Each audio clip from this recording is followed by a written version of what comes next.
বইমেলা উপলক্ষে সরওয়ার্দী উদ্যান, বাংলা একাডেমি ও ঢাকা বিশ্ববিদ্যালয় এলাকায় ব্যাপক নিরাপত্তা ব্যবস্থা নিয়েছে পুলিশ। সিসিটিভি ক্যামেরা, পর্যাপ্ত লাইটের পাশাপাশি এবার থাকছে অনেক বেশি সংখ্যক পুলিশ র্যাব। নিরাপত্তা ব্যবস্থায় সন্তুষ্ট লেখক ও প্রকাশকরা। অমর ২১শে বইমেলার প্রস্তুতি একেবারে শেষ পর্যায়ে। সোহরাওয়ার্দী উদ্যান, টিএসসি ও মেলায় প্রবেশ ও বের হবার পথগুলোতে ২৭০টি সিসিটিভি ক্যামেরার সাথে পর্যাপ্ত লাইট থাকছে। পুলিশের ৫টি ও র্যাবের ৩টি ওয়াচ টাওয়ার বসানো হয়েছে। মোতায়েন থাকছে ২,০০০-এরও বেশি পোশাকধারী পুলিশ সদস্য। টিএসসি থেকে দোয়েল চত্বর পর্যন্ত ৫টি ওয়াচ টাওয়ারের ব্যবস্থা করেছি। এই ওয়াচ টাওয়ারগুলো থেকে আমরা মনিটরিং করব।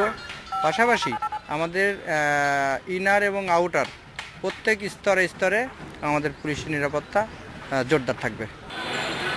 পুলিশের পাশাপাশি ঢাকা বিশ্ববিদ্যালয়ের প্রক্টোরিয়াল টিম কাজ করবে বিশ্ববিদ্যালয়ের প্রবেশ পথ ও টিএসসি এলাকায়। প্রচুর সংখ্যক মানুষ যারা বাহির থেকে আসেন, তাদের সমাগম যেহেতু ঢাকা বিশ্ববিদ্যালয় ক্যাম্পাসে হয়ে থাকে, সেই বিষয়গুলোকে মাথায় রেখেই আমরা যেটা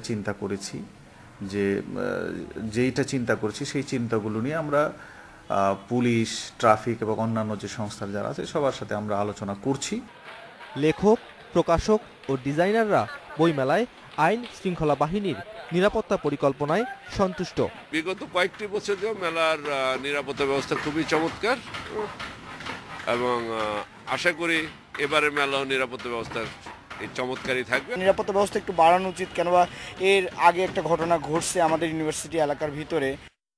বইমেলায় লেখক হুমায়ুন আজাদ ও অভিজিৎ রায়ের ওপর হামলার ঘটনার পর থেকে নড়ে চড়ে বসেছে পুলিশ প্রশাসন।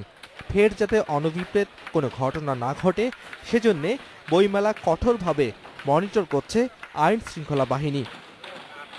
Abdullah Al Rafi, independent news, Dhaka.